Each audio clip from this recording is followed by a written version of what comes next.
Okay, so today's class is same topic as last time, vocabulary usage, sort of notes, list format, but this is part 2.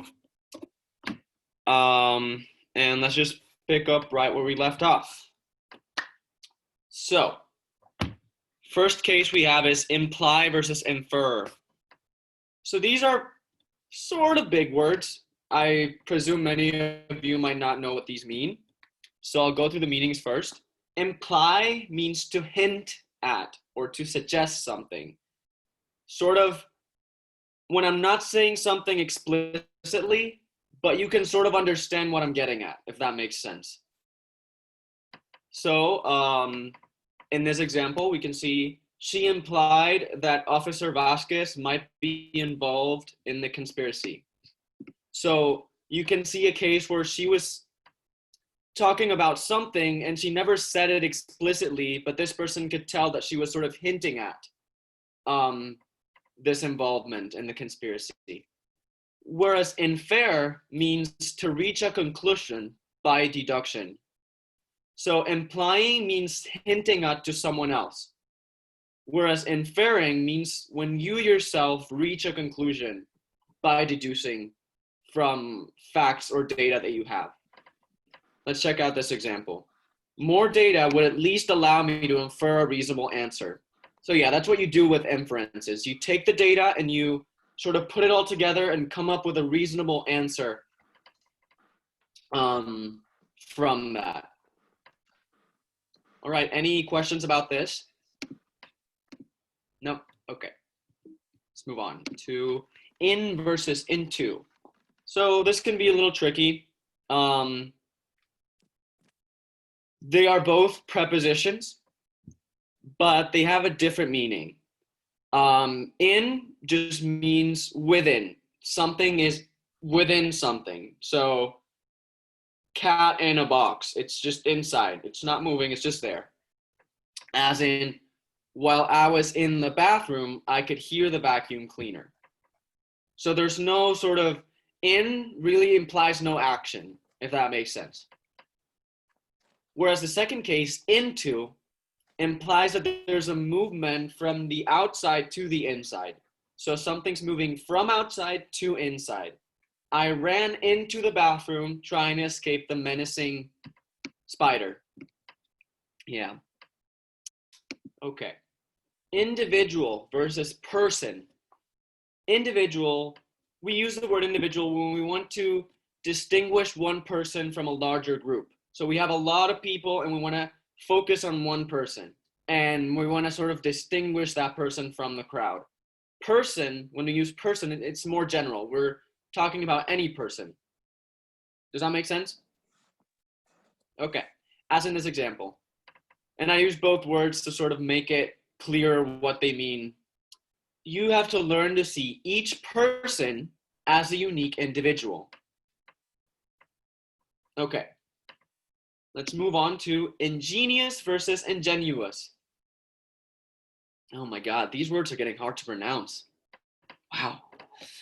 Ingenious means clever. So ingenioso in Spanish is what it is. And the example is the ingenious scientist changed the way we look at microorganisms altogether. Whereas ingenuous means naive. So they're very similarly written and pronounced, but they have different meanings. They like very different meanings actually. In this example, I have to say, she is quite ingenuous. So this you would say about someone who really does not understand what is going on. Like they're just sort of an airhead and they have no idea what's happening even if it's right in front of their faces. That's what ingenuous means. Ingenuo in Spanish. Okay, let's move on to, this is interesting. Irregardless versus regardless. I'm sure if you've tried to use regardless, because it's sort of a big word and it sounds good, I use it a lot, you might have used irregardless too. But there's a problem with this. The problem is that it's a double negative. So by using the suffix e regardless, so that I is a negation of whatever comes next. And the suffix less is also negative. So if we use two negatives, they cancel out and it doesn't work. So irregardless is wrong, and we only use regardless. For any of you that doesn't know what regardless means, it means without paying attention to something. So regardless of the outcome, without paying attention to the outcome, we must continue. That's sort of what it means. Okay. Any questions so far about anything we've done? No? Okay. So irregardless is not a word. I mean, it's not well said. Who is this? Camila. Oh, no, it's not a word and it's not well said. No. Oh, I hear a lot of people using it actually, but that's surprising. Thank you. You would be surprised about how many people have no idea what they're saying sometimes. Yeah, this is not something that like many people actually study. So yeah, this is pretty important for you to like really develop a refined use of English. Okay, it's versus its, I mean, they're pronounced the same. So just it's all together and it's with an apostrophe in the middle. The difference between the two, they're not interchangeable. Even though we like to think they are sometimes, they're not. It's all together is a possessive pronoun. So as in this example, the snake bit its tail. Its is replacing the snake to not say the snake bit the snake's tail. Does that make sense? Okay. Whereas it's with an apostrophe in the middle is a contraction for it is. So it's quite cold today. If you look at the definitions, it makes sense why they're not interchangeable. One is a pronoun and the other one is contracting it and is. So there really is no way to change them for the other and for the sentence to make sense. Okay, moving on. Judicial versus judicious. Judicial should be pretty clear for you because it's written the same as it is in Spanish and it means the same thing. So just something pertaining to a court of law. As in this judicial proceeding could decide the fate of the entire country. But judicious would be the equivalent of juicioso. So someone who shows good judgment. She's a judicious lady. You can see it in the way she talks to her customers. Just exactly. No, it's not correct. You're using two words that mean basically the same thing in this context. So you can use either just or exactly, but not both together. So if you do this, don't anymore. Kind of and sort of. Do not use these terms to mean rather and somewhat. So look at these sentences. She was rather tired when she got home. She was somewhat tired when she got home. When we're talking, when we're having a conversation, we use sort of and kind of a lot. And that's okay, that's fine. But don't use it in formal writing because it just looks amateurish. It looks like you don't really know how to write that well when you use those word choices. Whereas rather and somewhat look much more refined and will make your writing seem better. Lay and lie. This one is super complicated. I still have trouble with this. They're both verbs and they both have a similar meaning, but the uses are different. And what makes it more confusing is that the past tense of lie is lay, and it's written the same way. So just bear with me, and I hope this can help you navigate this word choice a little better at least. Okay, so lay, L-A-Y, is a transitive verb, which means it takes a direct object, if you remember correctly. And it means to put or place something somewhere. So lay the books down on the table. That's something. And lay what? Direct object, the books on the table. Does that make sense? Okay. And lie is an intransitive verb, which means it's not taking a direct object, and it means to be in or to assume a reclining position. I wrote a sentence with both words for you to understand the difference in meaning. So yeah, let's look at it. At least lay the sleeping bag down on the floor before you lie down on it. So lay the sleeping bag, sort of put it there on the floor before you recline down on the floor. Does that make sense? So lay is something that you do to something. You lay the thing down. Whereas lie is something that I do myself. I don't do it to anyone. I lie down. So I lay something down and I lie my body down. Does that make sense? Okay. Leave and let.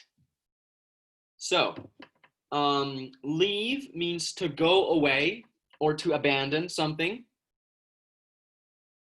whereas let means to permit or to allow. And really the best way to sort of illustrate the difference between these two is to write a sentence with both words, which is kind of common. Would you let me leave early today? So, would you allow me to go away early today? Let and leave can get kind of confusing, but I hope you sort of get the difference with this example. I'm going to stop now, and if you guys have any questions about anything we've done so far, I've gone through a few slides without sort of letting you ask questions, so just ask. I have a question about individual and person. Knowing their each meaning, you cannot interchange them in sentences. Can you? Wait, which two words are these again? Individual and person. Okay, so what do you want me to do? I want to know if you can interchange them because I think people do that a lot and they don't have the same meaning. Yeah, so the thing with interchanging them is it's like number and amount. Remember, you can kind of interchange them, but they're not like the most precise word choice. The thing with person and individual is the difference in meaning between them is not very far off. They're very similar meaning words. It's just that there's a certain connotation that when you use person, you're being more general. And when you're using individual, you're like focusing on one specific person and distinguishing them from the group. Whereas when you use person, you're saying any one person of this group. You're not really focusing on any particular person. But it's not like really wrong to use them interchangeably. It's just maybe not the most correct way sometimes. Does that answer your question? Yeah, totally. Thank you. Okay. Anyone else? All right, let's move on. Likewise. Likewise is an adverb that means similarly.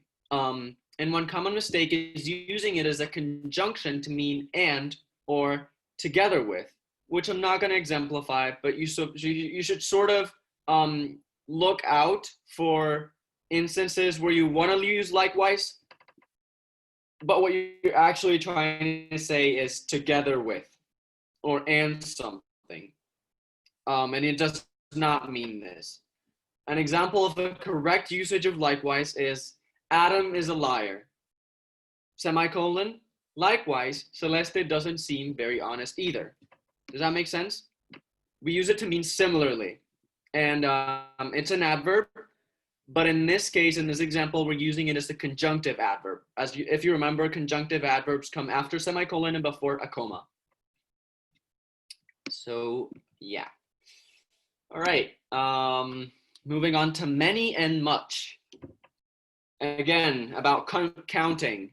Many describes items that can be counted. as in, many have claimed that the collusion allegations are false. Many people, many readers, many skeptics, many voters. Things you can count, right? You can count those things. Whereas much is used for things you cannot count. So much is expected of you. Do not let us down. We can't really count an expectation, like one expectation, two expectations. It's sort of weird to say that. So we just say much. And this again, just like amount and number, look at words that are like abstract, that cannot be really counted physically, like love, tension, appreciation, that kind of thing. All right, moving on to Camila. Did you raise your hand? No? Okay. Yes, I did. Sorry, I'm in the computer. Oh, okay. Okay, Yeah. so we don't say many expectations. We say much expectations, right? So it depends. There are expectations you can count and expectations you can't count. So let me sort of explain the difference.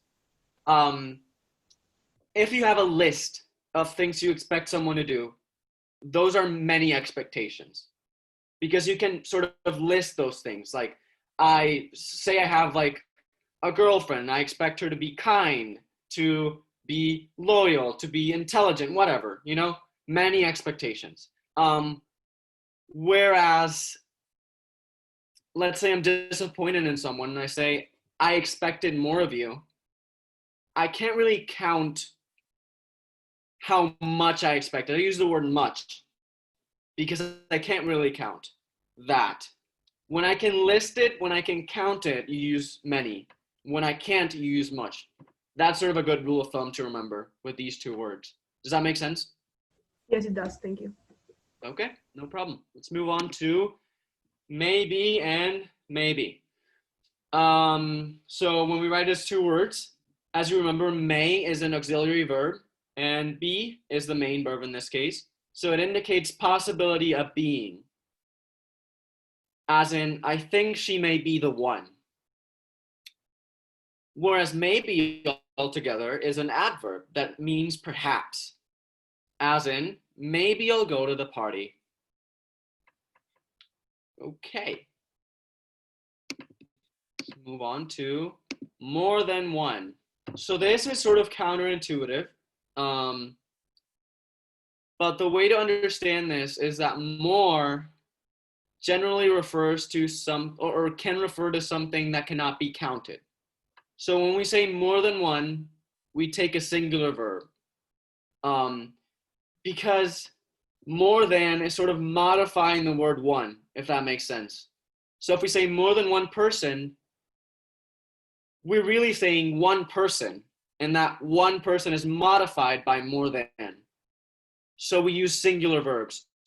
More than one person has expressed blah, blah, blah, blah, blah. More than one voter has expressed concerns about the transparency of the process. Does that make sense? Okay.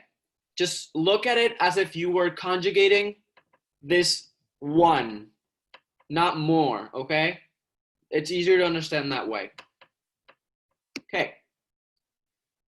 Myself and yourself. This is a really commonly confused expression, and I myself have confused this kind of thing before. Do not use reflexive pronouns in place of I, me, or you. As in, my brother and myself will check on your order personally. I'm sure you've seen this. A lot of people write like this. Maybe you've written stuff like this. And it's not correct because it's not the same form. Myself is a reflexive pronoun, whereas my brother is just a subject. So there's something that I may or may not teach you that is called parallel structure. And I talked about it in my last class that I uploaded yesterday. If you saw it, if you didn't, you'll see it that I mentioned parallel structure.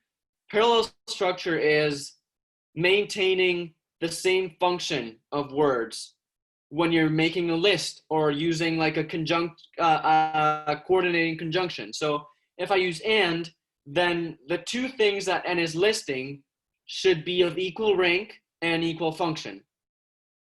So we cannot have a normal subject and then a reflexive pronoun. We should use my brother and I, because those two are equivalent. Does that sort of make sense? Okay. Good. Know how, no way. I have never used this, but apparently it's something that people do, and apparently it's a common mistake. So no, it's wrong. It's wrong. It looks wrong, and it is wrong. You can use, however, you can use no way as two words. As in, there's no way I'm jumping off this cliff, but never write them all together, because there's no way that's correct. Okay, I expected someone to laugh at that, but tough crowd, I guess. Okay, nothing like and nowhere near.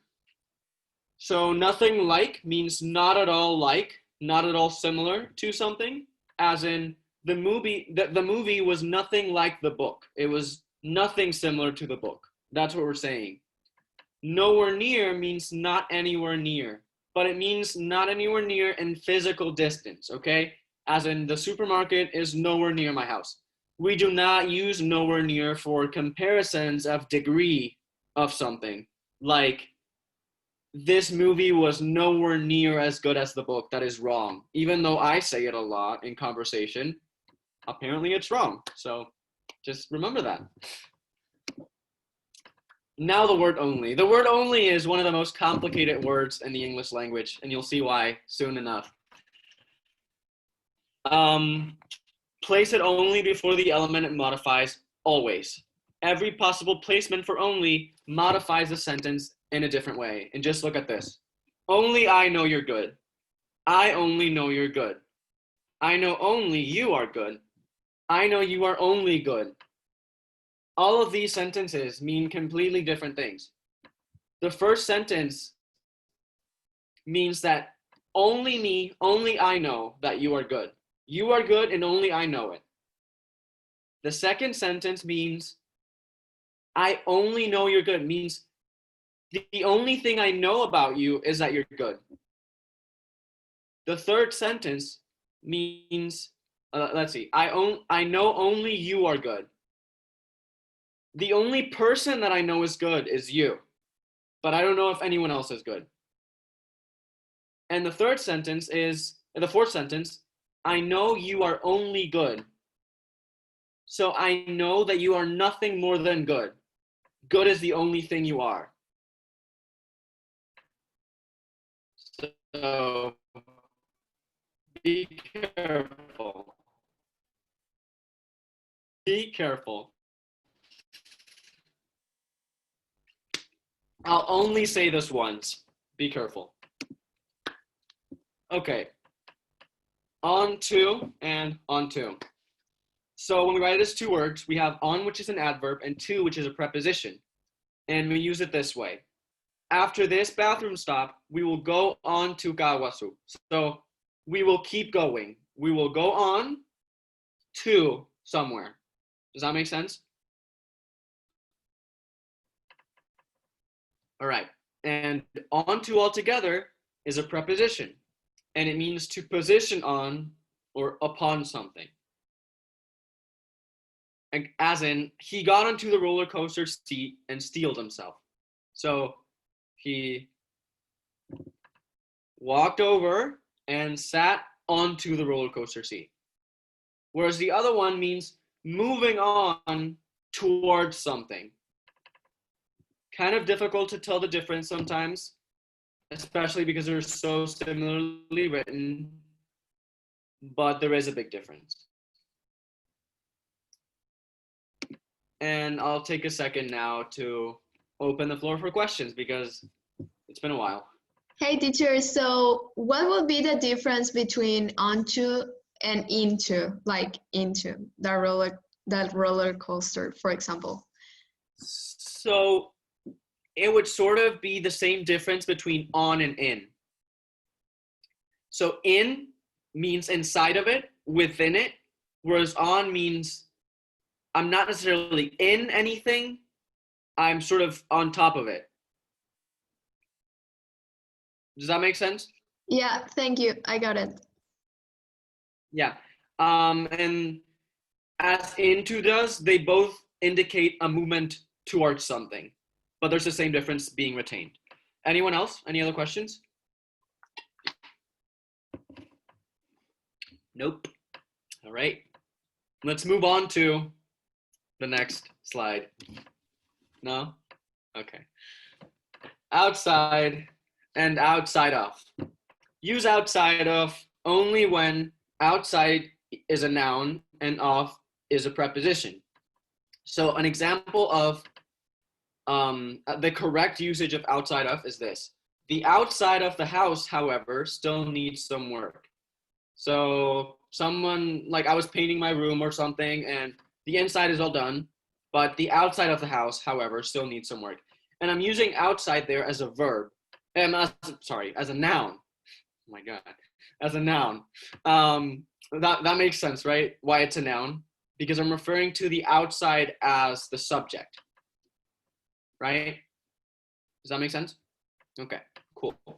An example of when it's wrong is, could you wait outside for a second? So if I used outside of here, it would clearly be wrong. Because outside in this case is acting as an adverb. It's modifying the verb. Where should you wait? Outside. Does that make sense? Alrighty. Let's move on to past and past. I really tried to pronounce that differently, but I don't think I got it. Past is the past tense of pass. And it means moved on ahead or proceeded. Like she passed away. It's a verb, it's an action. Now we're moving on to past, which is a very complex word because it has 4 different ways of using it and more than one meaning for each one. So let's just go over them and then I'll have one example for each of them in the next slide. We can use past as an adjective, meaning no longer current, over, or before the present. We can use it as a noun, meaning a time earlier than the present. We can use it as an adverb, meaning beyond, and we can use it as a preposition, meaning beyond or after. So let me show examples to make it a little clearer. As an adjective, past events have strongly influenced today's circumstances. Does that make sense why this is an adjective? Events is the noun, events in the past, events that happened before, that happened already, that are over. It's an adjective. There is always a certain romantic quality to the past. Can anyone tell me what it's acting as here? Anyone? A noun? Yep, exactly. And one of the reasons why we can tell it's a noun is because it's forming a prepositional phrase. It's the object of a preposition, which is to.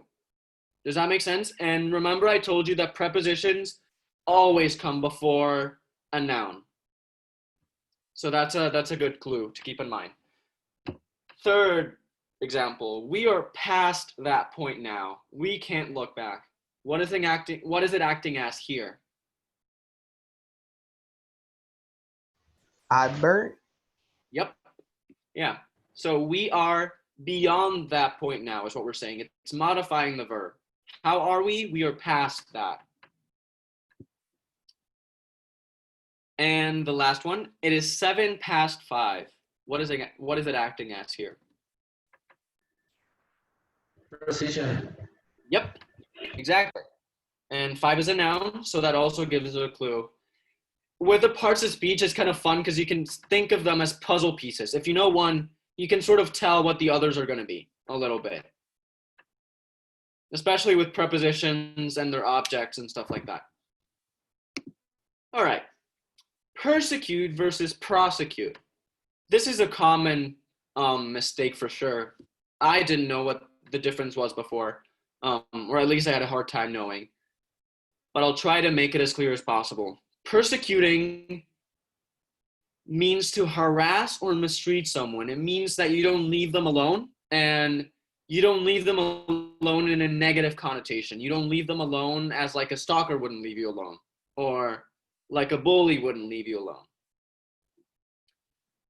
And an example, Yang's followers were persecuted mercilessly. So think of, for example, a sort of a rebel faction in a government that is like persecuted to try and kill them or torture them because the ruler wants to consolidate his power as a dictator. That's a really common use of persecuted. The word prosecute means to bring to court action. So this again is legal language. You might have heard the word prosecution if you've ever watched like a lawyer show or something. The alleged murderer was prosecuted and convicted in less than a month. So yeah, prosecuted is basically to take someone to court. Okay. Proceed and proceed.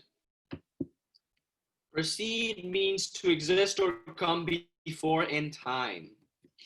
As in, his actions preceded those of Martin Luther King. Proceed means to go forward or onward.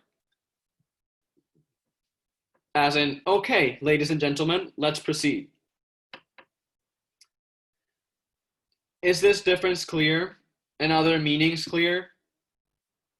Yeah? Okay. And any questions about any of the slides that I passed before? No?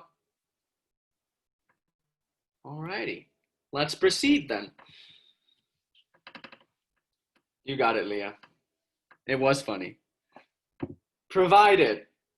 So provided, we know that provide is a verb and that provided is a past tense of that verb, but there's another use for it, and it's usually used in business and legal language or just formal addresses, and it means on the condition that, or if. It's used for conditional statements, and it's used in this manner. Provided that I receive my compensation before Wednesday, you have nothing to worry about. If I receive my compensation before Wednesday, you have nothing to worry about. Does that make sense?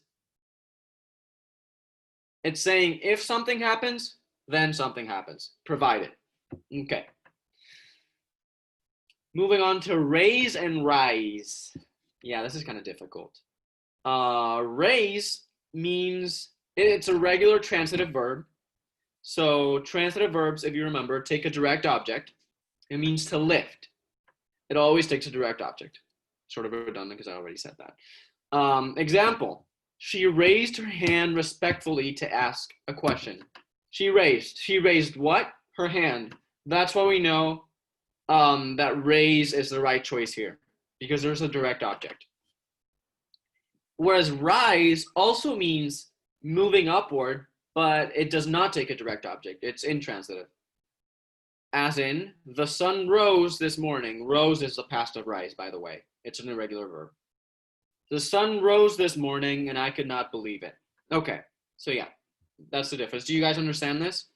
The difference between the two? Alrighty, let's move on. Real and really. Real is an adjective, as in this is the real deal. Really is an adverb, as in I am really grateful for your assistance. This is not very difficult to understand, so let's move on. Reason is because, reason is that. So Reason is because is redundant. Why is it redundant? Because the word because already implies a reason. It's already talking about the reason for something. So if you say reason is and then because, you're saying reason is, sort of. Which is why we use reason is that. So the reason that I came in late is that, blah, blah, blah, blah. That is the correct way of saying it. You guys get that? Cool, very cool. Let's move on. Regretful and regrettable. The word regretful means full of sorrow or regret. As in, I was regretful about having let him go. So, let's say I had a boyfriend and then I broke up with him for whatever stupid reason, and then I'm like, oh my God, I shouldn't have done that. I am regretful about having let him go. Whereas regrettable means an action that deserves regret or sorrow. Firing Sophia turned out to be a regrettable decision. Firing Sophia turned out to be a decision we regretted. Does that make sense? Is the difference clear? Regretful is the quality of a person, and it's an emotional quality. Regrettable is a quality of an action. Does that make sense? Perfect. Okay. Respectfully and respectively. This is really not very complicated to tell the difference between the two. It's just they're sort of written similar and they sort of sound similar, but they mean very different things, and they're used for very different functions. Respectfully shows respect or esteem, as in she always interacted respectfully with her clients, with respect. Respectively means each in the order indicated. First and second place went to Axel and Rafael, respectively. So I'm saying first went to Axel and second went to Rafael. That's what respectively is doing right there. It's saying each in the order indicated. Does that make sense? Respectively is a word that you're always going to see everywhere, especially in like math books or something like that. All right. Moving on to said, says, goes, and went. Said is the past form of say. Do not use goes or went in replacement of said. And this, you might look at it and be like, I don't do that, but you do. And we all do, sort of. When we say, oh, she goes, and she comes up to me and she goes, I had never seen someone as beautiful as you. When we sort of trying to quote someone. So look at this. She called me and she said, Mike, you are the best thing that's ever happened to me. She called me and she went. That's what a lot of people would say. And I say it in conversation sometimes. I can't help it, sadly. But yeah, don't use it in formal English. Ever. And then she calls me and says, she calls me and goes. No. Because those are sort of meanings that we sort of gave goes and went, but they're not really what they mean.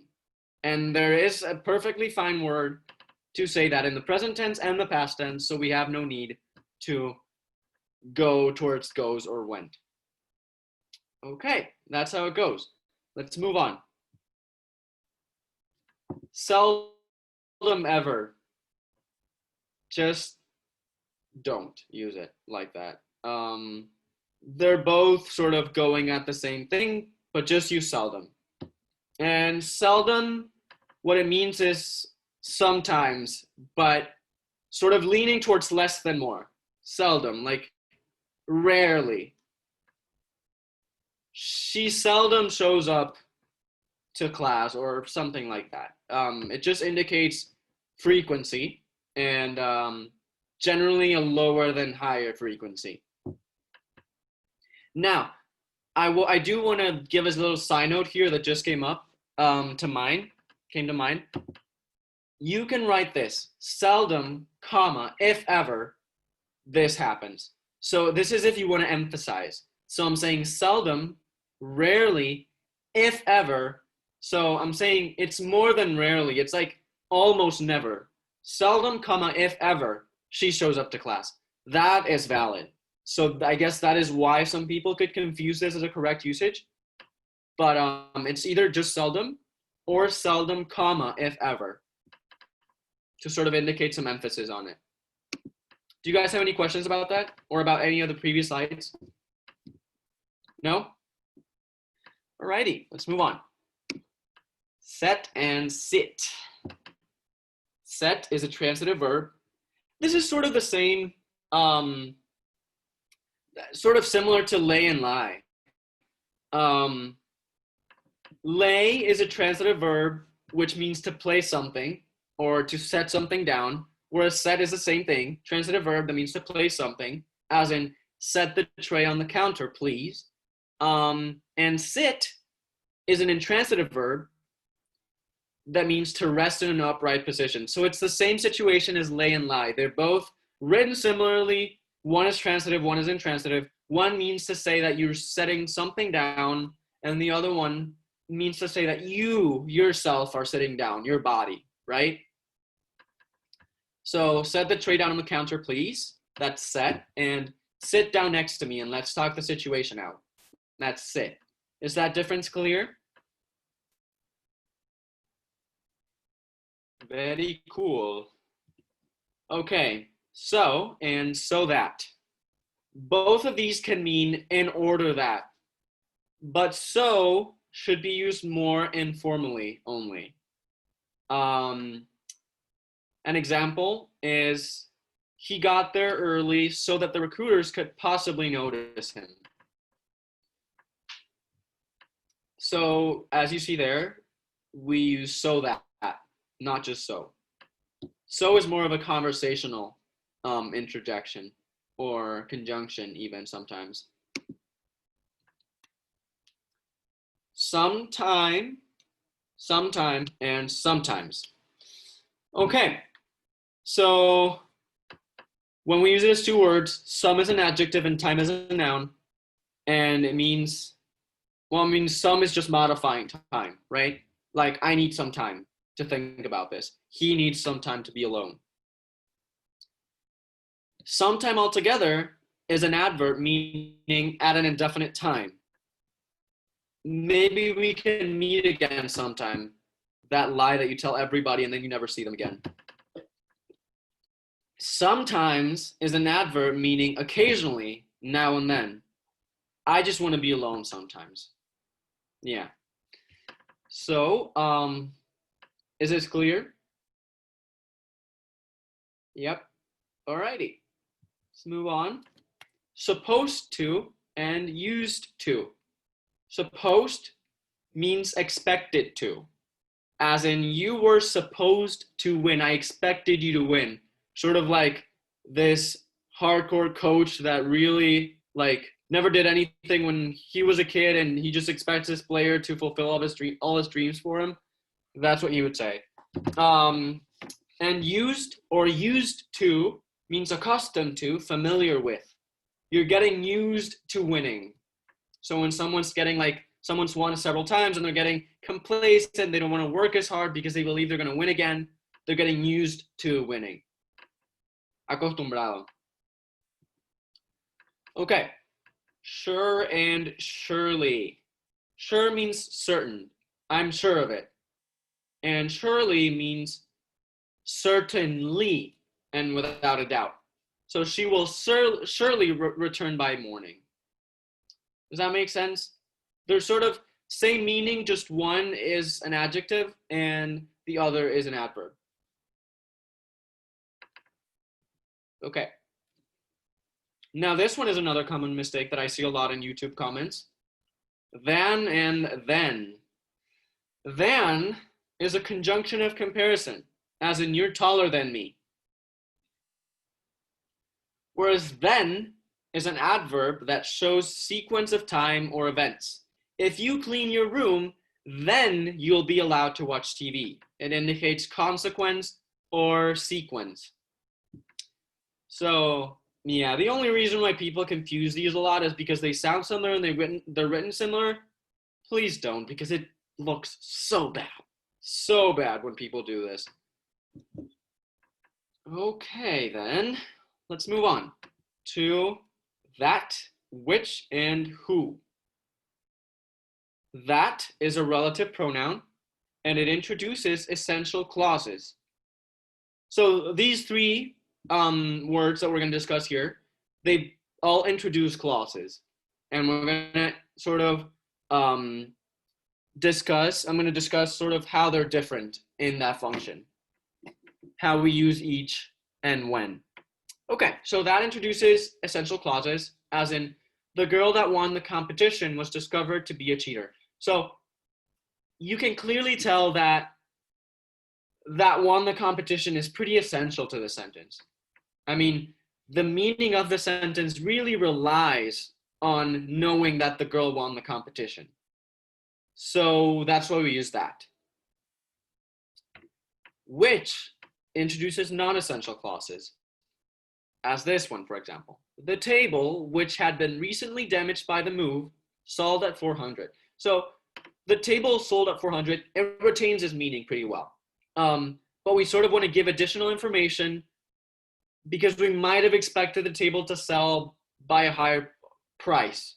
And so we're trying to give that little extra information about why. So it was recently damaged, and that's why it was a little cheaper, maybe. But it's not essential. So we use which for that. Who can be used for both essential and non-essential clauses that refer to people. As in, Kira, who I know because we went to school together, just got a promotion to a high-paying position. So this could be either non-essential or essential. In this case, it is non-essential, but it could be both. It's just we use it when we refer to people. And this is who or whom, really. Yeah. Moving on. That there, this here. Yeah, we don't use that. We don't do that because it's redundant. Because that and this are both indefinite pronouns already, and the only difference between them is that means something that's there, and this means something that's here. So, no, don't do that. I mean, in conversation, it's fine, and I'm sure we all do that and stuff like that, but not when you're trying to write a formal piece. All right, and I think this is the last slide. Till and until, they're both acceptable, which is surprising to me. I thought till wasn't a valid usage, but apparently it is. It's just that until is still better, especially when you're starting a sentence. Until is better. Okay. And I think, yeah, we're done. So anyone has any questions about any of the slides we went over today? And even if you saw something on the class that I uploaded that you want to ask, I'm completely open to questions about that too. I have a question regarding till and until. I have a teacher and she is from the United States and she uses till, but which is one L and puts an apostrophe after the L. Is that grammatically correct, or is it just something that depends on people? So the first thing I'm going to point out is that when we use till like that with one L, we put the apostrophe before the word. Because if you remember, apostrophes show that there's still part of the word that you're shortening, right? In that case. And what you're shortening is un from until. So you put the apostrophe where the un is supposed to be.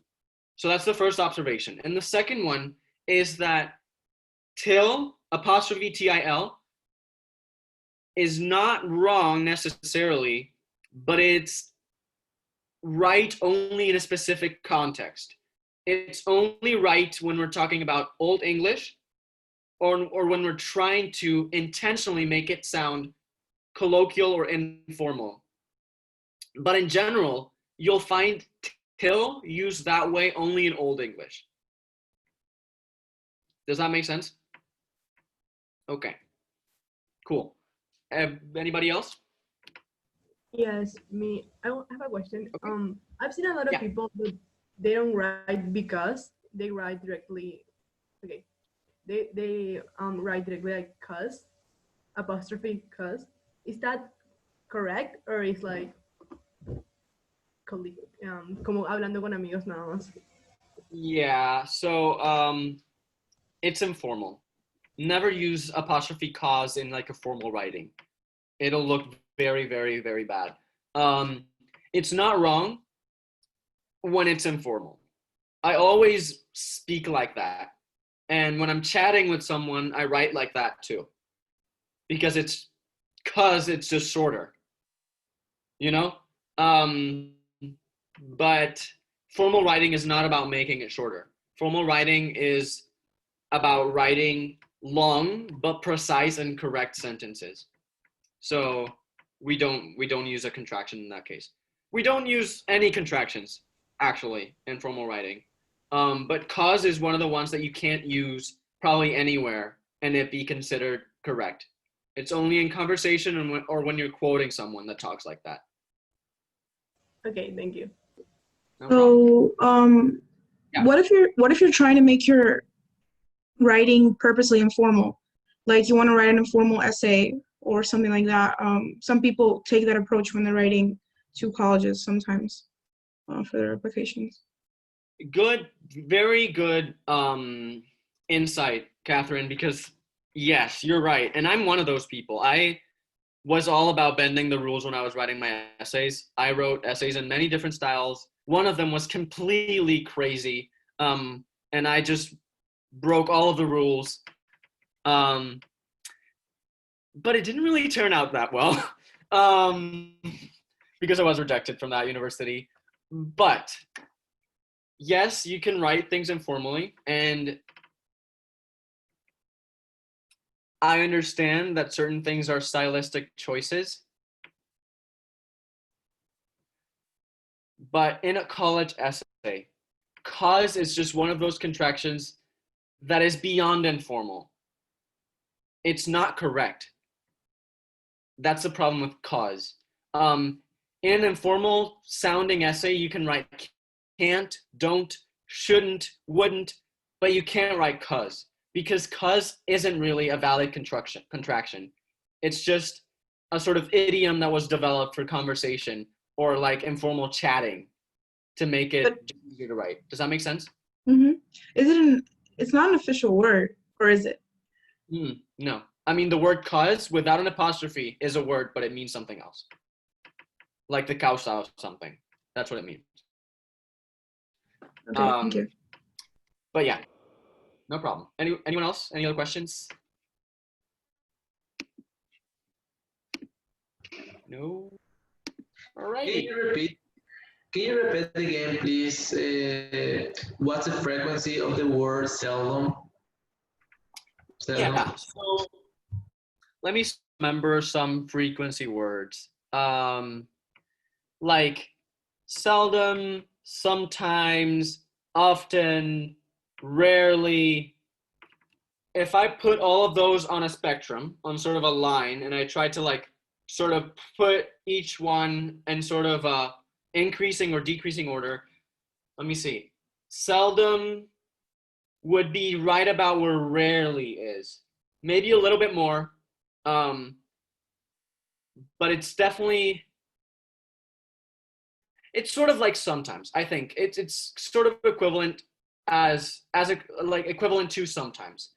Sometimes isn't really half. Sometimes isn't really half of the time. It's a little less than that. It's a little rarer than half of the time. So I think that's where seldom would be, if that makes sense. Yeah? Yeah, it does. Thank you. Okay, cool. All right. So today we will have our first live SAT exercise that we'll go through together. We'll do SAT writing passage today. The one I uploaded yesterday was a reading passage. if we finish the writing passage quickly, we might do another one. But I wouldn't want to rush it because the explanations are the things that are really going to help you understand how these things work. So without further ado, I will change the screen and move on to this. Let me see. Okay. I'm going to read the passage quickly, and then we'll go through the questions. Way to go. Greek yogurt, a strained form of cultured yogurt, has grown enormously in popularity in the United States since it was first introduced in the country in the late 1980s. From 2011 to 2012 alone, sales of Greek yogurt in the US increased by 50%. The resulting Greek yogurt production has forced those involved in the business to address the detrimental effects that the yogurt making process may be having on the environment. As you can see, long sentences. Fortunately, farmers and others in the Greek yogurt business have found many methods of controlling and eliminating most environmental threats. Given these solutions, as well as the many health benefits of the food, the advantages of Greek yogurt outdo the potential drawbacks of its production. So we're sort of going to go through the questions as we're reading, because that's the way you take the writing test. That's why they sort of have the test split up into like 4 pages. So you can do the questions as you're going, because a lot of them don't really need to make sense in the context. That's more of a reading thing. So question number 1. The advantages of Greek yogurt outdo the potential drawbacks of its production. Our 4 choices are no change, which means we keep outdo, defeat, outperform, or outweigh. And the way I'd answer this, and the reason, just look at the 4 choices. Outdo is sort of a synonym of outperform. And defeat is sort of going along the same lines. What they're saying is sort of like a very active role that the advantages would be playing. But we know that advantages aren't really even alive, you know, they're like just facts. So in this case, an advantage is not something that performs an action. So outweigh is more like I'm putting the advantages on a scale, una balanza, and they weigh more than the other one, if that makes sense. So this is the right choice in this case because it most precisely shows what advantages and drawbacks are compared by. Does that make sense? Okay, I know this is kind of difficult, so I'm going to try to explain things as clearly as possible, and I will have you ask as many questions as you want, because I really want you guys to understand this. All right, I'll move on then. The main environmental problem caused by the production of Greek yogurt is the creation of acid whey as a byproduct. Because it requires up to 4 times more milk to make than conventional yogurt does, Greek yogurt produces larger amounts of acid whey, which is difficult to dispose of. To address the problem of disposal, farmers have found a number of uses for acid whey. They can add it to livestock feed as a protein supplement, and people can make their own Greek-style yogurt at home by straining regular yogurt. If it is improperly introduced in the environment, acid whey runoff can pollute waterways, depleting the oxygen content of streams and rivers as it decomposes. I skipped number 2, I'm sorry. So I'm going back to it. Which choice provides the most relevant detail? No change, which means they can add it to livestock feed as protein supplement, and people can make their own Greek-style yogurt at home by straining regular yogurt. That's the first choice. Second choice is supplement and convert it into gas to use as fuel in electricity production. So they can add it to livestock feed as protein, supplement, and convert it into gas to use as fuel in electricity production. I'm very sorry. I'm gonna just pick that up for a sec. You guys can hear it, right? Yeah, okay.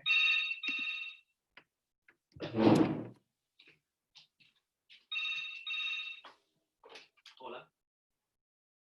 estoy en el medio de mi clase. Dale, chao, chao.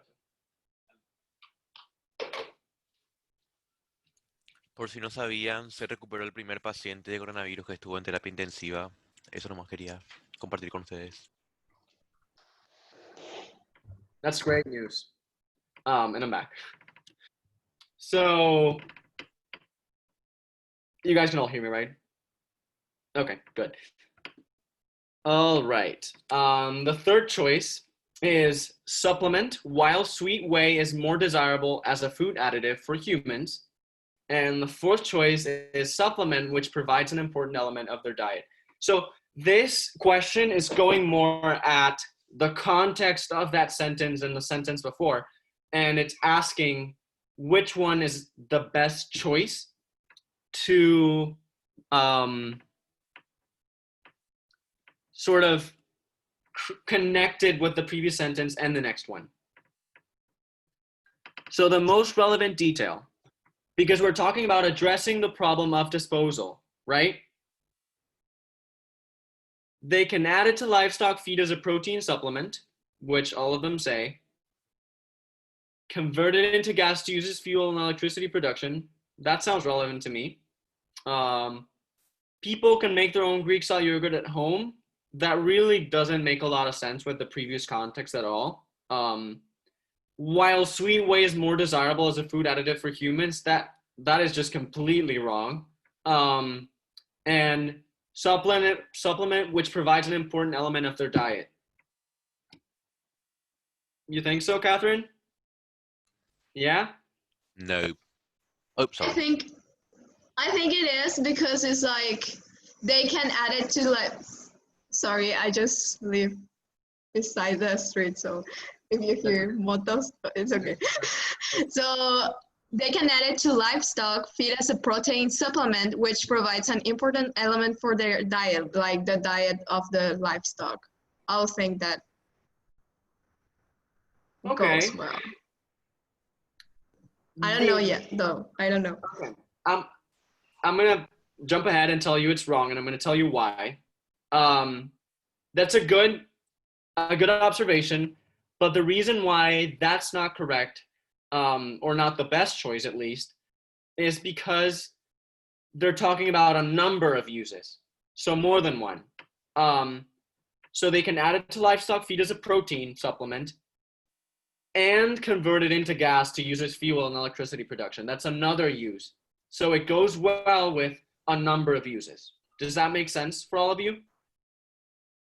Yeah, So you guys mentioned two functions. Yeah, exactly.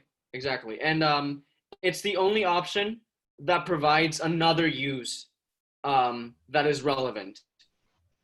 Whereas the original answer, it really does not provide a use for the disposal waste. It's more like a completely different thing, like how to make Greek yogurt at home. And the other two don't really provide any other use either. So that's the only correct choice in that case. Be right. Okay. Number 3, can pollute waterways. This is just a sort of correct like spelling thing, or like proper grammar or whatever. So yeah, can pollute waterways, just with a comma and like the words written as they are. Then using an apostrophe after ways, which indicates possession. So we know that's wrong because we're really not trying to indicate possession at all. Because pollute is a transitive verb and waterways is the direct object.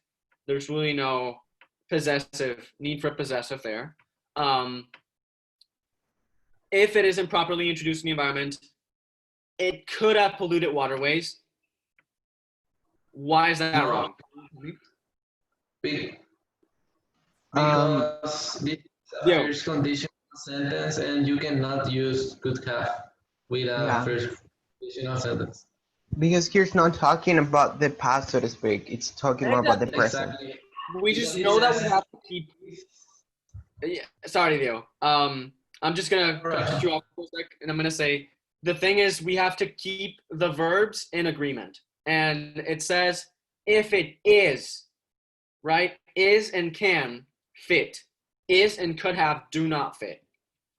So yeah, as I told you, that's why knowing parts of speech is so useful, because you can identify them and just like look at the puzzle pieces and make sure they fit together. It might have looked kind of useless when we did parts of speech, but when you look at these kinds of passages, it's super useful to know how to identify them. All right, and the fourth option, has polluted waterways. It's wrong for the same reason. So we know that the original option is correct. No change. Moving on, yogurt manufacturers, food scientists, and government officials are also working together to develop additional solutions for reusing whey. Okay.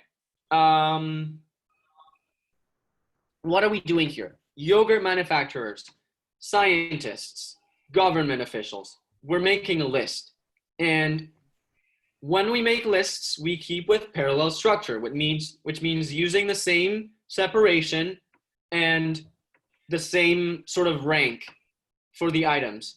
Putting a semicolon there really does not work because we're not using a subordinating conjunction with and. And is making a list there. It's not creating a sort of subordinate clause. So that's wrong.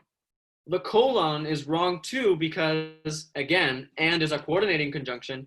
So we're not subordinating that sentence at all. And that sentence is not explaining anything that the other sentence is saying, or that clause in any case. And then we have the choice between C and D. Which one do we choose? Can anybody tell me why? Or what and why? Because you're ending, I'm not sure how to explain it, but I think when you use and, you don't have to use another comma, and you're like finishing a list, and you don't have to put anything after the word and. I'm not sure about the reason. I'm sure it's letter C. Okay. The thing is, does the SAT accept the Oxford comma, or? This is not a question of the Oxford comma, though. I'm just gonna jump in because the Oxford comma is the one that we use before and, not after and. But does it accept it, the SAT? Well, I mean, they do because they're the two choices that were between here, they both use the Oxford comma. So, if either, like, whichever one is correct, they're both going to have that comma there. So, yeah, I would say yes. So, the thing here is that if we put a comma after and, we would be making and another item of the list. And really, and is just connecting the last item of the list to the other ones. So C is the correct answer here. Does that make sense? Good. Okay, and let's look at number 5 because this is the hardest type of question that you'll get, which is to make this paragraph logical, where are you going to place the sentence? What am I saying? You already took the SAT, most of you. So you know, this one's hard, always hard. So we have to look at the context and the progression of the content to see where sentence 5, if it is improperly introduced into the environment, acid way runoff, blah, blah, blah, blah, blah, depleting, blah, blah, blah, blah, blah, where that should be placed. So let's sort of look at the 3 options or 4 options and sort of try and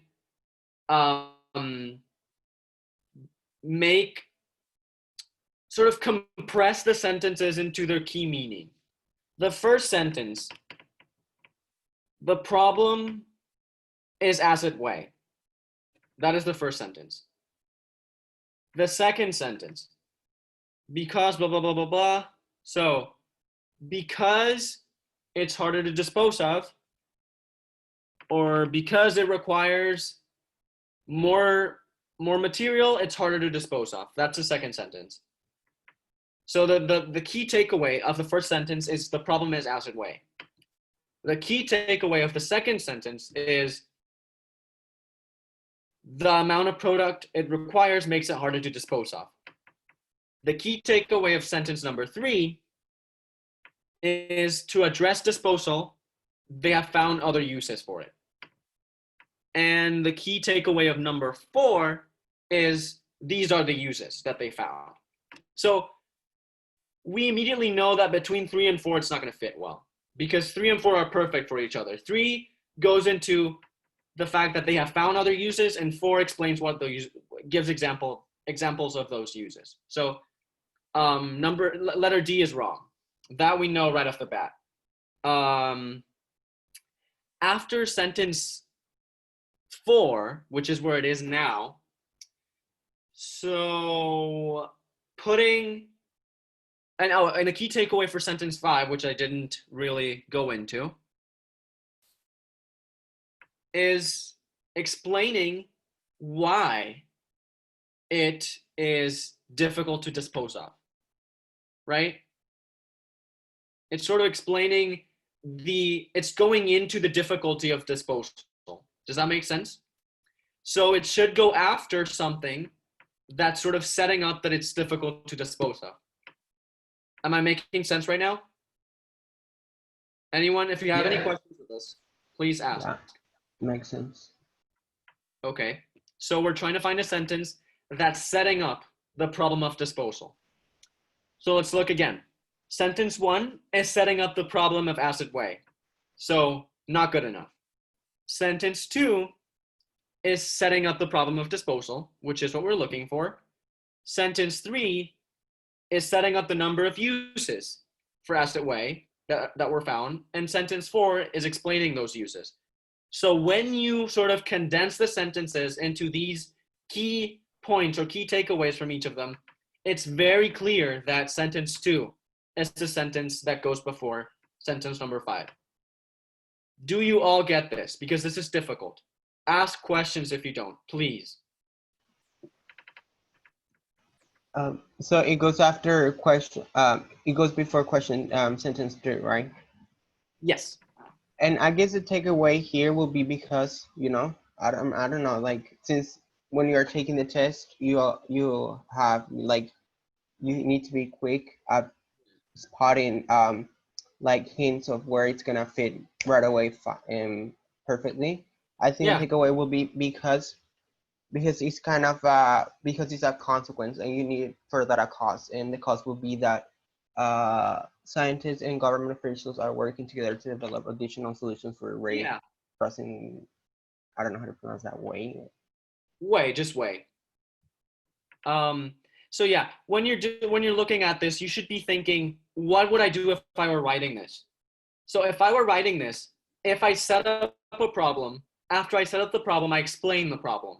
So I set up that acid weigh is the problem, and then I go deeper and say that acid weigh is the problem because of the disposal that is very hard.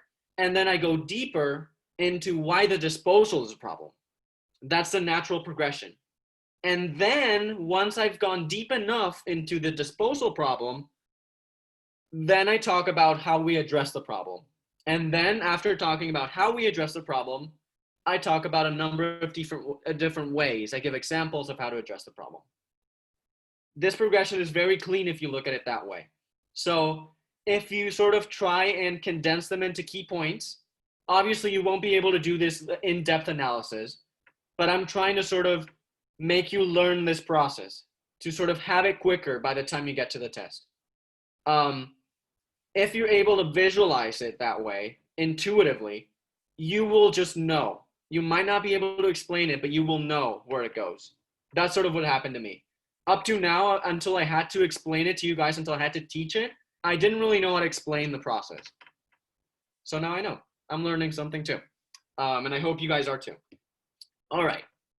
Let's move on to number 6. Though these conservation methods can be costly and time consuming, they are well worth the effort. And I'm just going to go one more sentence because that sort of helps the question. Nutritionists consider Greek yogurt to be a healthy food. Okay, I'm going to stop there. So what is this sentence number 6? What is its role? So I was talking about before, I was talking about all of the problems of disposal of acid whey and how people are working together to find solutions to them. So it was a negative paragraph about Greek yogurt. I was talking about the sort of the bad side of consuming Greek yogurt, of the Greek yogurt industry. And the sentence after number 6 is talking about how nutritionists consider it to be a healthy food. So it's a positive focus. And since we know that the sentence is at the beginning of a paragraph, we can infer, if you remember, infer is sort of come to a conclusion from data, evidence. That's what I taught you today. We can infer that if it's negative before and positive after, this should be a transition. That's what this sentence is doing. And we get clues with it saying the word though, blah, blah, blah, blah, blah.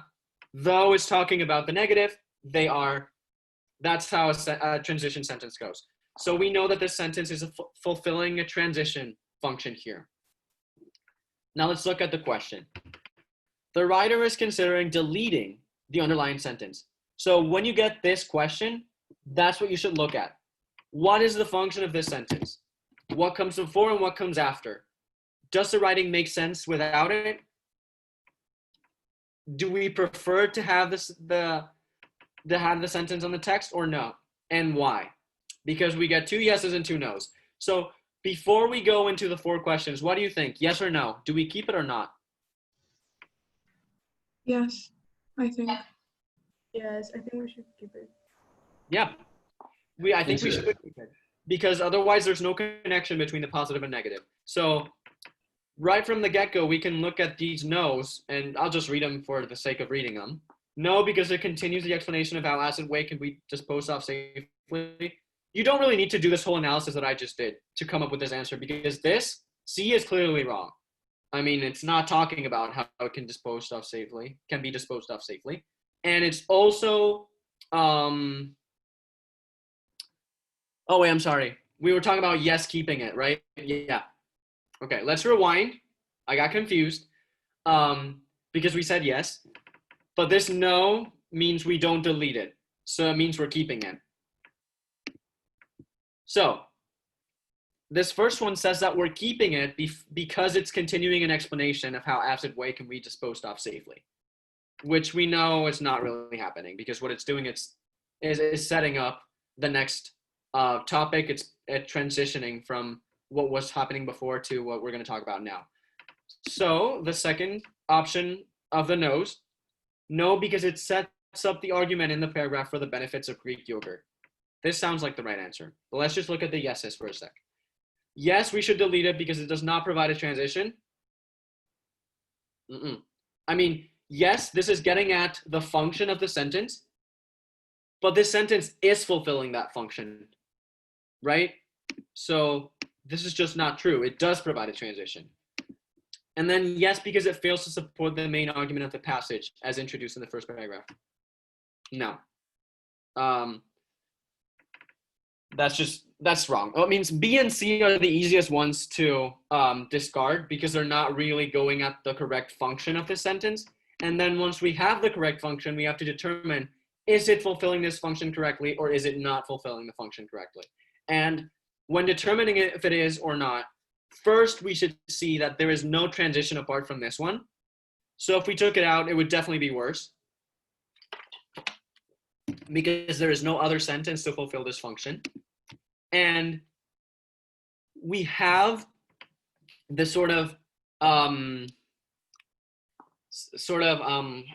what was it? A complex sentence set up with the subordinating conjunction though, which is a sort of telltale sign of a transition sentence, because it's saying, though this is true, this is also true. It's a very common transition sentence, because it's a common way to connect the bad and the good.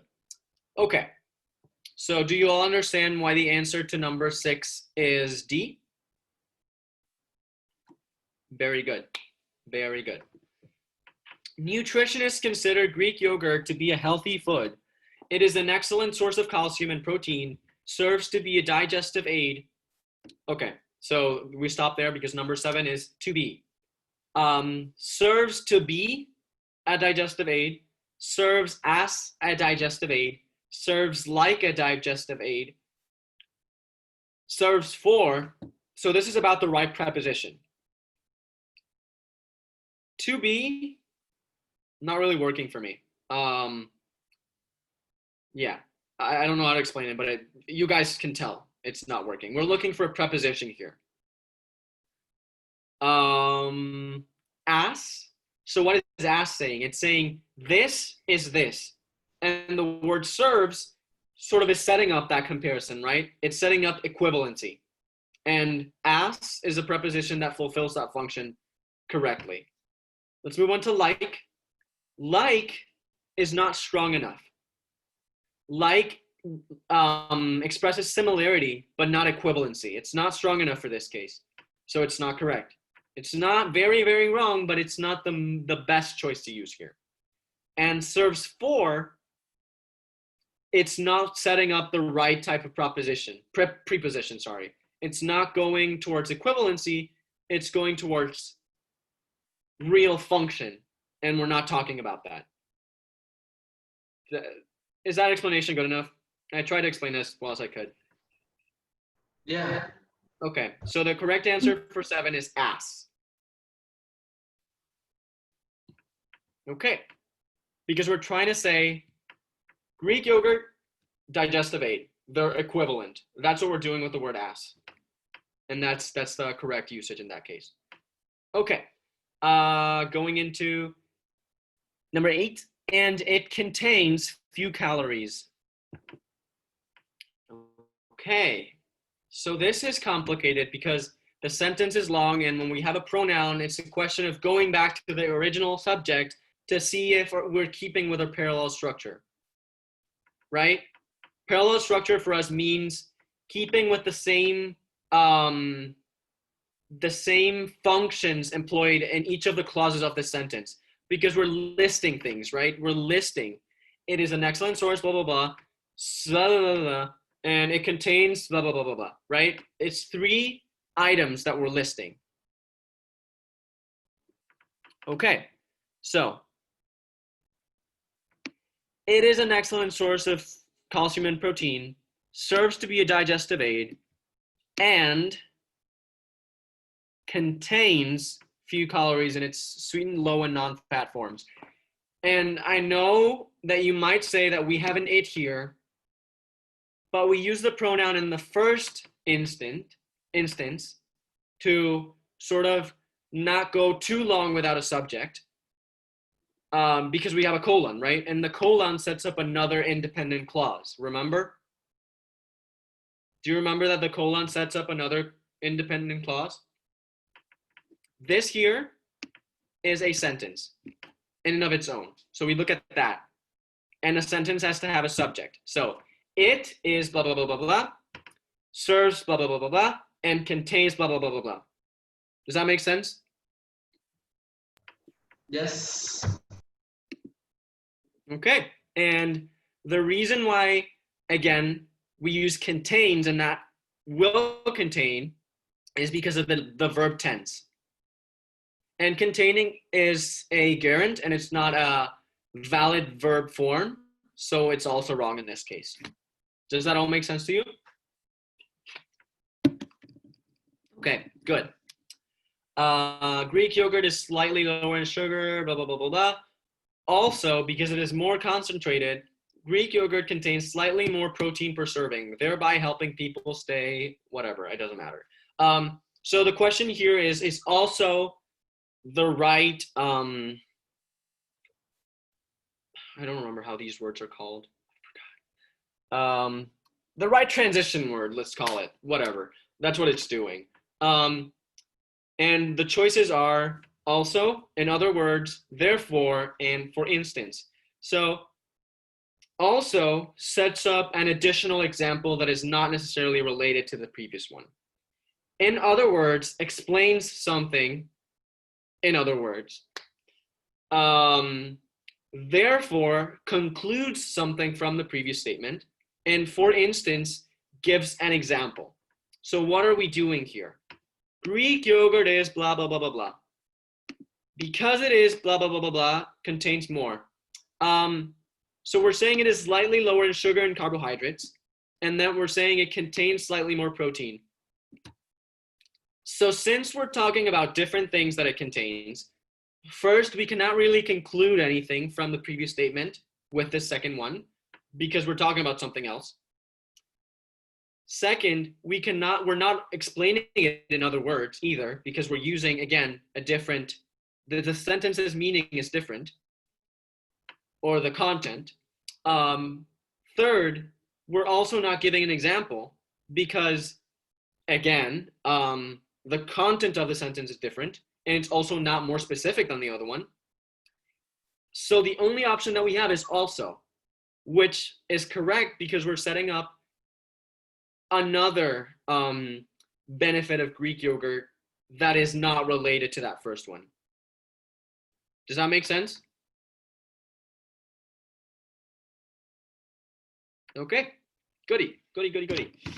All right. Okay, thereby helping people stay satiated for longer periods of time. This exercise is one of meaning. We're trying to see if the word meaning is right for this choice. See how those writing questions can be classified into different types? This is going to take me some time, but I'm going to try and give you a class where I actually classify those questions into all the different types to show you how to deal with them. Would you like that? Because I haven't started that. So if you'd like me to do that, I will. Yeah? Okay. You better appreciate it. Okay. We do. So this word. Thank you, teacher. Thank you. You're welcome. Okay. Thereby helping people stay satiated, fulfilled, complacent, or sufficient. So the first thing I'm going to go at right off the bat is we do not say people stay sufficient. That sounds really weird because we really talk mostly about requirements being sufficient or like a specific quality being sufficient, not about people, right? So we can delete or we can cross out answer letter D, sorry, not number D. I'll always make that mistake. So D is out. We have A, B, and C. What are the differences between satiated, fulfilled, and complacent? Complacent means that you're comfortable and you don't really want to change that comfort. It means comfortable, but in a sort of negative connotation of I'm comfortable and I don't want to do anything now, you know, like lazy. Like, okay, fine. It's, you know what it is? Así nomás. That's what it is. That's what complacent means. It's like, así nomás. It doesn't matter. Like, I'm fine. You know, I don't need to do anything else. So I don't really think that that's the right choice in this case because we're talking about Greek yogurt filling people, like sort of. So we're in between satiated and fulfilled. And they both mean that you've had enough, that you don't want more. But satiated has a better connotation towards food. Satiated means saciado, like lleno, you know? So that's the most precise choice of language that we can use for an article pertaining food. Fulfilled is mostly talking about emotional things, like I am fulfilled with my job. I am fulfilled with the work that I'm doing. It's good enough for me. It pleases me, but it's not used for food. So satiated is the correct choice here. Do you all understand why? Yeah, but can you use fulfill for things? For example, I don't know, a recipient. You fulfill a recipient because you only said that you can use for emotional matters. But I think you can use it to refer to objects too. It depends. So not really towards object, more towards processes. I fulfilled the application process. I fulfilled the requirements. And using it for a cooking recipe, it's sort of in that gray line that I wouldn't use, but I can't necessarily deny it. I can't really say that it's wrong confidently, so I'm going to leave it there. If you have another choice that is possible, in general, I would say choose that other one.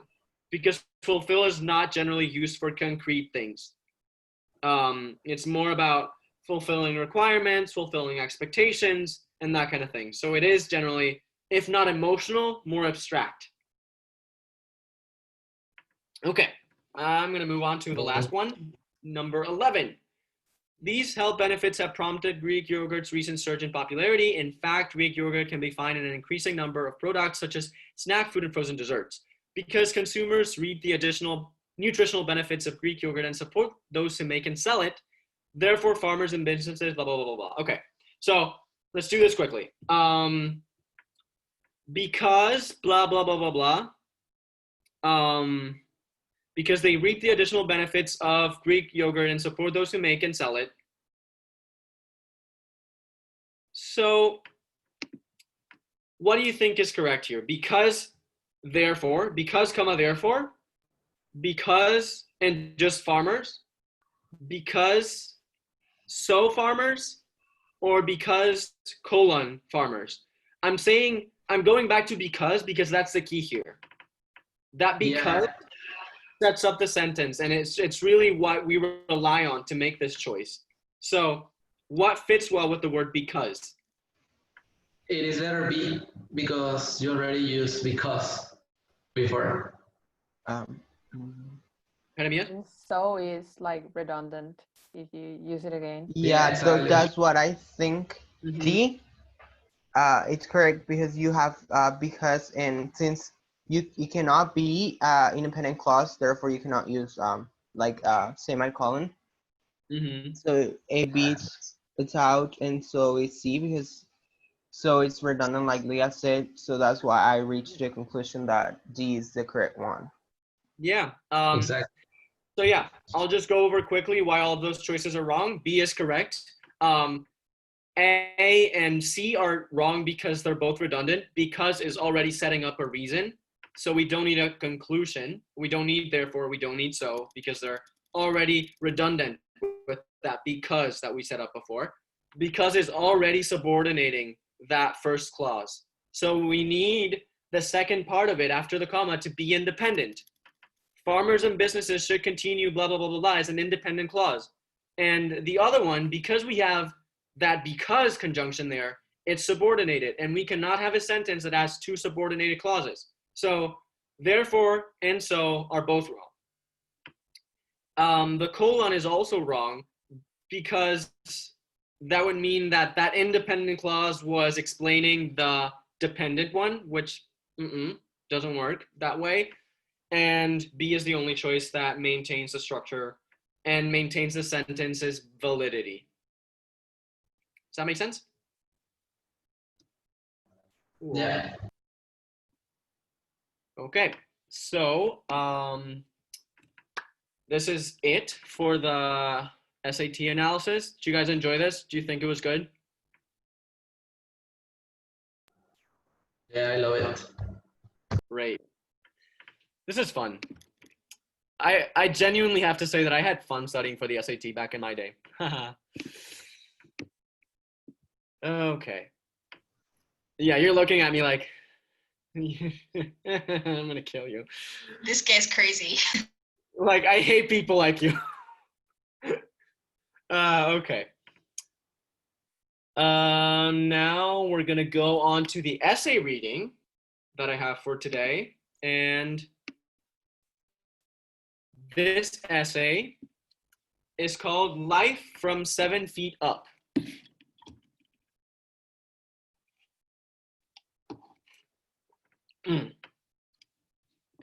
Walking down a busy street, I see the quick glances and turned heads. The murmurs and giggles trickle toward me. I try to ignore the buzz, interspersed with, oh my God, and the occasional, damn. Then, a complete stranger asks for a picture, so I stand with people foreign to me and politely smile and laugh. After the click of the camera, they go on their way. Sometimes I wish I weren't so tall. Maybe then I could take a friend to a movie and just blend into the crowd. Attention from strangers is nothing new to me. Questions about my height dominate almost every public interaction. My friends say my height is just a physical quality and not a personality trait. However, when I reflect on my life, I realize that my height has shaped my character in many ways, and has helped to define the person I am. I learned how to be comfortable in my own skin. If I had the introverted personality my older brother had in high school, I'd probably be overwhelmed with by the constant public attention. Even as a young child, parents at the sidelines of my baseball games, as well as the umpire, would, in front of all of my teammates, demand my birth certificate to prove my age. I grew acquainted early on with the fact that I am abnormally tall, and I stick about in a crowd. It's just the way it is. Being self-conscious about it would be paralyzing. I learned how to be kind. Oh my God. When I was younger, some parents in my neighborhood deemed me a bully because I was so much larger than children my age.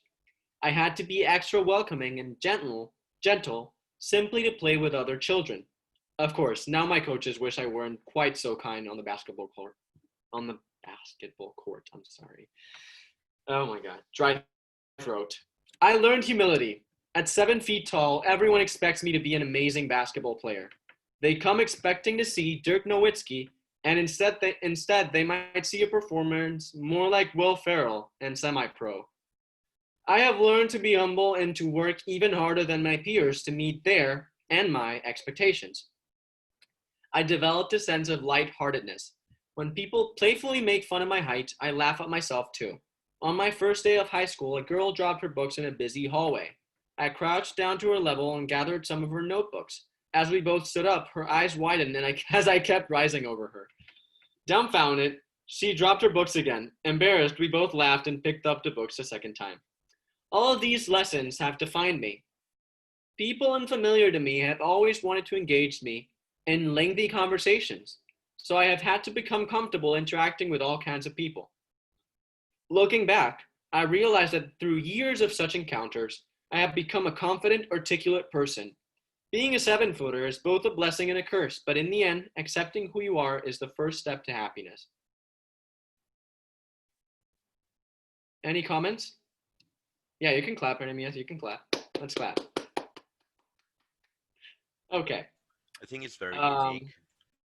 Renato, was it you? Yep, it's very unique. Yeah. This is definitely it gives us a very good sense of who he is. I think that's the greatest achievement of this essay. In a way, I would say this essay is similar to mine in that aspect. In everything else, it's very different. But in that aspect, it is. In sort of setting up a personality trait or a specific thing about you that through which you sort of became who you are. And that's sort of the similarity, but it ends there. After that, it's very different. Yeah, I like the fact that it uses a lighthearted tone. It never gets too serious, but at the same time, it's kind of adorable, to be honest. It's just like looking at a gentle giant and how they became who they are. Like it's just looking at a very likable person. And this likable person combines that with being very, very reflective about how they became who they are. I don't see a trace of an ego. I see a lot of humility, a lot of like acceptance, a very like level-headed person, if you get what I mean. And the other way in which it is similar to my essay is that it doesn't talk a lot about applications. It doesn't talk a lot about plans. It doesn't talk a lot about specific initiatives or interests. It's a personality essay. It's a who are you essay. This is what you do when I ask you that who are you question that you answered in your application. This is it. This is one example. Another example is my essay, and a sort of mix between the who are you and the what are you interested in would be the burying grandma essay. So yeah, this is a very successful example of a personality essay. Okay, who here has any comments about anything in particular? I do. Yeah. There's one in this where he talks about the girl who dropped her books. Yeah. I noticed that there are two sentences back to back that are very similar in structure. Dumbfounded, she dropped her books again. Embarrassed, we both laughed and picked up the books for a second time. That's like the only thing that I would have changed in the essay, because it's like it's very repetitive, kind of, in my opinion. How would you have changed it?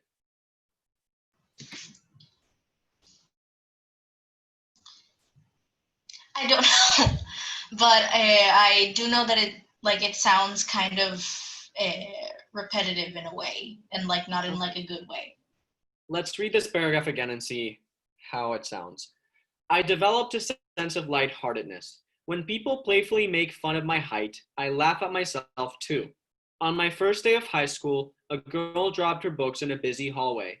I crouched down to her level and gathered some of her notebooks. As we both stood up, her eyes widened as I kept rising over her. Dumbfounded, she dropped her books again. Embarrassed, we both laughed and picked up the books a second time. So, let me Maybe you would use them instead of books. Where would you use them? Like, she dropped her books again, embarrassed. We both laughed and picked them up again a second time, or something like that. But I don't think it sounds that bad, to be honest. So the reason why it doesn't sound so bad is because it's sort of a stylistic choice in this case. Repetition can be a stylistic choice, and that is something that is quite advanced, so it's not easy to do it correctly. But in this case, I think it works. And the way we do repetition is, if we have a sentence structure, we word it a certain way. When we repeat it, we sort of shorten the sentence, but keep the same words. So, a girl dropped her books in a busy hallway. Dumbfounded, she dropped her books again. And what we're doing there is sort of taking you to the same instance, situation again. And it is a stylistic choice because it works that way. It sort of takes the reader back to the same situation, but you're wording it in less words.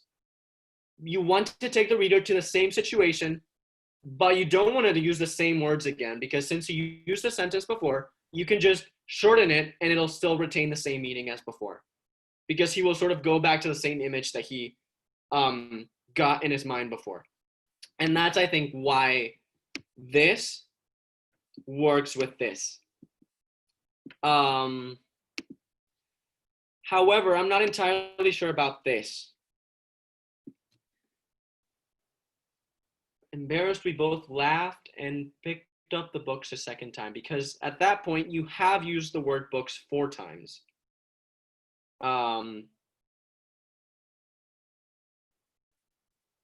Yeah, but you know what? It still goes with the repetition. I think it still works when you're using it intentionally to create an effect. It's like, I was walking down the street and I tripped over a loose edge and I fell over. And can you believe it? As I was walking back home again, I tripped over another edge and fell over again. That's what we're doing here. We're using the same structure to create sort of a funny effect with the repetition. But it is sort of a tightrope that doesn't always work. So it's still a good observation, because it doesn't usually work when people do it. If you're going to use repetition, make sure it's intentional, and make sure you look it over like once and twice to make sure that it's correct. Okay, anyone else? Other questions? And I would like to add, like, I think that because this essay is so well written, it might pass by some people. Like, it's not going to be that noticeable if it's too repetitive in some way in just one sentence, because I don't know. Yeah, I think you're right. And I would also add on that note that the reason why it fits better too is because of the tone of the essay. The tone of the essay is lighthearted. It is kind of funny. It's quirky. It's not very, very deep. So this kind of repetition works here. However, repetition also can work in emotional context. Remember, if you remember me using sort of my mantra, I am going to get better in my essays, it was sort of I use that. If you remember, I was like, I am going to get better. I am going to look people in the eye. I am going to do this. I am going to do that. That's a stylistic choice of repetition. All right. Anyone else? Other questions? Or comments? Sorry. So this is so I was talking to you the other day about essays that aren't related to extracurricular activities, and this is, I think, a perfect example of one. Mm-hmm. It's extremely, how to say, personal and unique. Yeah. It is very compelling. As I said, this essay makes you really like the person that wrote it. And there's just something about height that makes people seem like kind of a douche, you know, like a person that's like, this feels like they're better than you. So a tall person that sounds like this is just a very likable combination of traits, really. Okay. Anyone else? Another question, comment? We have 10 I'll minutes. just say that, sorry. Yeah. Okay, I would just like to say that it's really familiar, and also like I like how he uses the word I, because he uses it a lot and it doesn't sound like egocentric, you know, it just sounds like he's telling you, like he's telling you a part of him, you know, like he's, yeah, just that. Yeah, I think now that you mention it, Catherine, I think that's one of the reasons why it sounds so similar to my essay too, to me at least, because I wrote I a lot of times, like I am going to do this, I am going to do that, I am this. And actually, now that we talk about I want to go back to something that I noticed right now.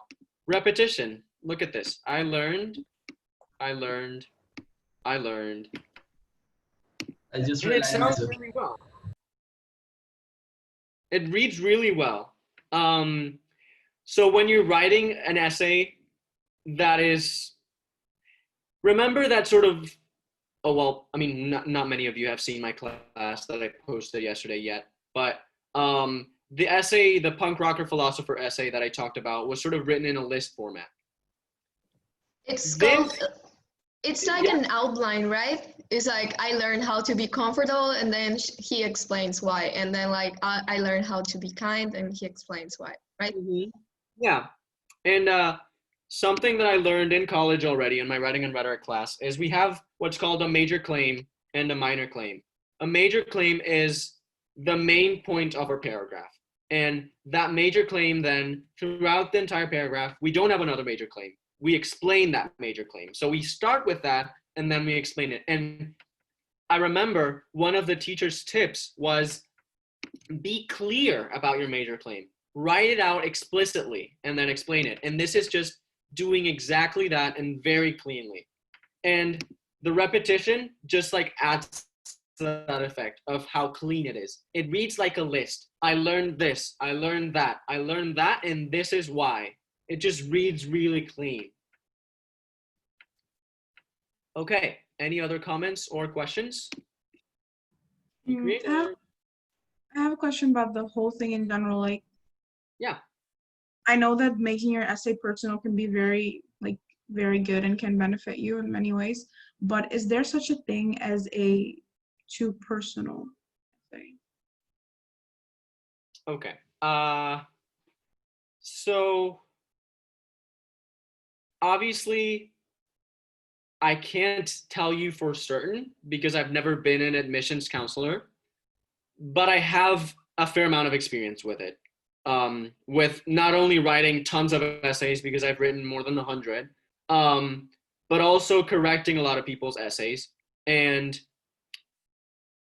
I don't think there is such a thing as too personal, but there is such a thing as not enough context to something that is very personal. So we don't just drop bombshells on our essays, right? If we're going to use a personal topic, then we really go deep into it, like the burying grandma essay, like my essay. If we're going to introduce a personal topic, those are like, they're not really things that are easy to talk about. The deaths of someone, or like this brutal, relentless bullying, neither of those is a very easy topic to talk about, but it's also not easy to read. It's not easily palatable.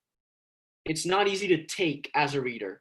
So you need to set it up correctly. You need to be conscious about the fact that it's strongly emotional. So you have to do it in a way that doesn't sort of it doesn't feel like a punch in the face, you know?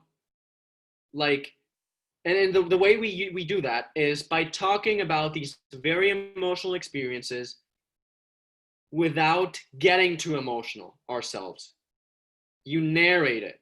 You talk about your emotions, you talk about what you felt, but you never give away what you're feeling right now. You need to make sure that you don't sound angry. You need to make sure that you don't really sound sad or defeated. And you need to try and end on a good note. Those are my tips if you're going to write a personal thing. And the more personal it is, the more you have to stick by those rules, because it's like you're going deeper and deeper, and in the end you have to pull it out, right, to the world, so the person's not like overwhelmed by it. So the deeper you go, the harder you have to pull, the more conscious you have to be of the language that you're using, of the tone that is coming across. And I'm telling you right now, once you write your essays,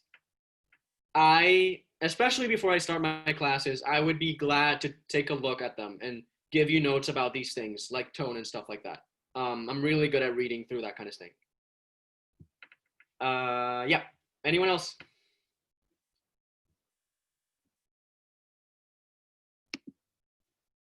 No? You're gonna waste 3 minutes of class? Oh my God, cannot believe this. Teacher, Who is this? you, yeah. You said that it is good to clarify the purpose of the paragraph, like you said, for example, here in the beginning of each paragraph. Yeah. Do you think it is that important to clarify the intention of each paragraph to, I don't know, structure them, the intention of a whole essay? I don't know if you get. Each paragraph clarifies that paragraph only. It doesn't need to clarify the whole thing, because an essay reads like a progression, right? We don't need to give away the ending at the beginning. However, there are two ways of writing. One is writing a content essay like this, where you clarify the paragraph, and the other one, you write a story. And what I wrote on my essay is more like a story, reads more like a story. So you have to make a decision of which way are you going to write it. Are you going to write it more structured and clean and tight, or are you going to make it read like a story that sort of flows, you know? Because if you look at my essay, it feels like it flows. And this one, it feels like it's sort of like clearly divided into different sections. So I think as long as you're conscious of how your essay's reading, how your essay looks, as long as you're conscious of that, I think you can make the right choice between clearly stating your purpose and making it read like a story without giving away too much. Excellent. Thank you. Okay. So there's 1 minute left. If you want to ask any questions, I'm going to answer them. If not, we're done. Anyone else? Questions? No? Okay, it's 4 p.m. and I don't know about you guys, but I'm looking forward to being free. So we can call this class over. And I encourage you all to look at the YouTube video that I uploaded yesterday. It was pretty late, so I understand that you didn't yet. Look at it, and if you can, give me comments. Not necessarily on the video, but you can just like email me and tell me if like my explanation of the essay process worked on my own, if I answered all of your questions, and my explanation of the content, if the SAT portion was good. And if you have any doubts, outlying doubts after watching the video, just like write me an email or something like that. And if I don't answer, just write me another one. Leah knows about this. I might not answer at the first time, so just like send me. I use it SOS in the subject. Yeah. I was like, what happened? Just immediately went to my email. So yeah, I know it did. So if I'm not answering, just SOS or something. I'm definitely gonna answer that. Okay. I hope you guys had a great class, and see you all on Wednesday. Hey, did Yes. you read our essays? Did I read your essays? The homework essay? Yeah. Did I not send you my comments about your essay? I did read yours and I commented on it. I think no. Gerardo, can you look at your email and see if I shared it with you? Because if not, I have it, so I'm going to share it with you like right now. And Catherine and Jeremias, sorry, I'm just going to mention you two, Catherine and Jeremias, because I didn't look at your essays yet, if you did send them. No, so I'm going to look you at did them not. right now. I I didn't send it to you? Okay, don't worry. I'm going to send it to you after. Wonderful. And can I send you another essay if I'm like writing mine? Sure. Just make sure that it's complete. Don't send me something that's like half written. Send me Okay. something that's like fully written, and then because it takes some time to comment and correct essays. So if you guys are gonna send me your essay, send me a full essay that you have already thought about. Not like, oh, this is my first draft and I just want you to correct it because I'm lazy and I want you to do it for me. That's not how this works. Otherwise, Okay. Okay, so I'm leaving now. I hope you guys had a great class, and if you have anything to tell me after this, just shoot me an email and maybe I'll answer. If not, just let me know again. Bye-bye. Bye, Have a great day. teacher. Thank you. Bye. Bye. Thank you. Thanks, See teacher. you Bye. Wednesday. Bye-bye.